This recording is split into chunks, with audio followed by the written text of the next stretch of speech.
Hey guys, what is up? It's Cameron Talks Football, and in today's video, I'm actually going to be doing the top five coaching candidates or coaching like teams that should probably get a good head coach, just because of how pretty much how much eye candy their team really has with cap space, with draft picks, with like really anything with their team.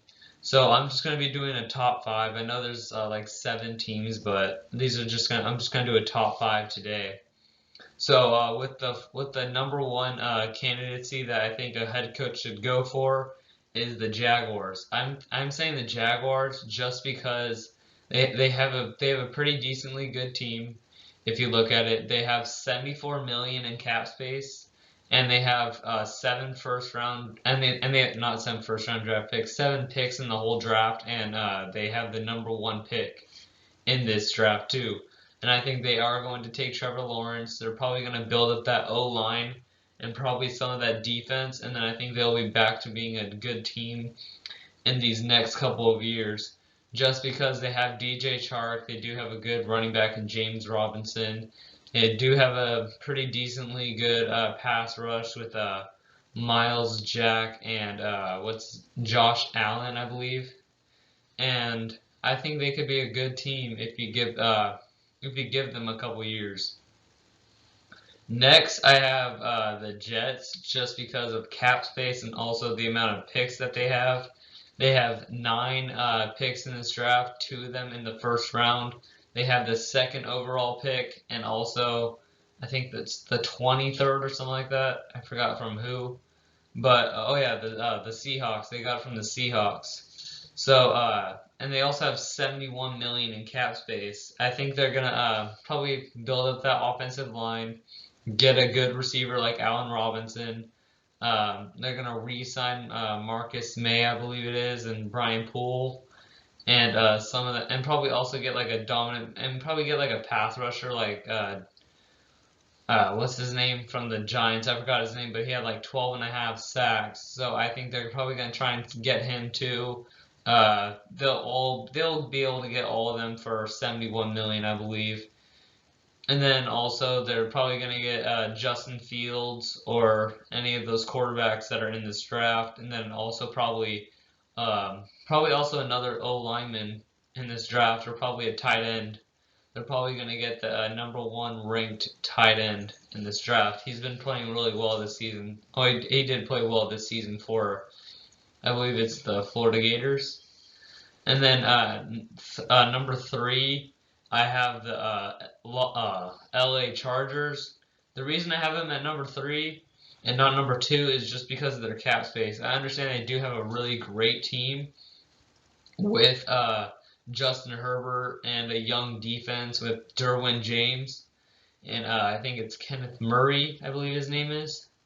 They could be a really good team if Derwin James can stay healthy, but he really hasn't got to play a one full season. I believe he only has one full season under his belt in these couple of years that he's been in the league. And they have nine picks this year, and their first round pick is the 13th overall. I think they're either gonna get a tight end just because Hunter Henry's probably gonna be leaving in free agency, and also or they're probably gonna get a left guard to build up that offensive line and start to protect Justin Herbert more and more, just because he's looking like he can be one of the best quarterbacks in the league if he gets a good receiving core and a great O line. He does have pretty good receivers and some good running backs. So I think if they get some good linemen, they will be one of the best teams in the league, in my opinion. Next, we have the Detroit Lions. They've been a pretty good team. They are a good team. I understand their record doesn't show it. Uh, uh, they have a great quarterback in Matthew Stafford. They have some good receivers. I understand that Kenny Galladay is probably going to leave in free agency, or any of their receivers.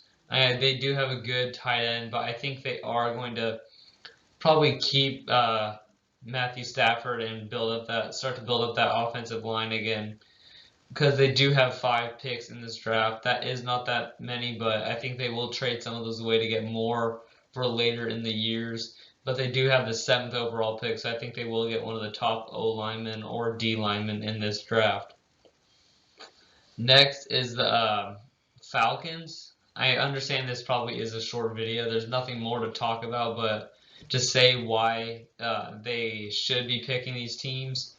But the number 5 spot is the Atlanta Falcons. They're gonna keep Matt Ryan. They should probably try to stay with Julio Jones. I don't know if he's gonna want to stay, but they have Calvin Ridley. They have Todd Gurley. They have Russell Gage. They have a.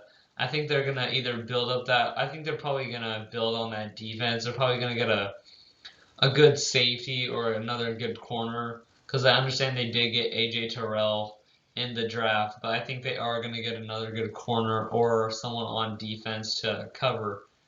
They probably actually should get a pass rusher just because they didn't get that much production from their pass rushers this season. And they do have, I could not find how many picks they have. It's probably around 7, but they do have the number 4 pick, so they probably are going to get the best defensive pass rusher in the draft, which is the Miami not what is it, Miami something. Oh yeah, Miami Hurricanes pass rusher. He has been playing. He did have a good season, so I do believe that they will take him. And I do think the Falcons could be a team that can be dominant if they get the right players in free agency and also in the draft this year. So those were my top 5 vacancies for the NFL for head coaching jobs. I understand it was a short video. There wasn't that much to talk about other than me saying why, giving a list of these top 5. So in the next video, I don't know what I'm going to be doing, but I will figure that out shortly. And until then, I will see you guys later. Peace out. Oh, and before I do actually leave, I'm sorry, we did reach our goal of 270 by the end of this week. We are already at 275, I believe, and I think we can get to 280 by the end of this week, and maybe even 300 by the end of the month. I think this channel is growing, I do believe we can get to that, and you guys are really being a good help with that. So I really am thankful for that. So thank you guys for all the support, and I actually will see you guys next time. Peace out.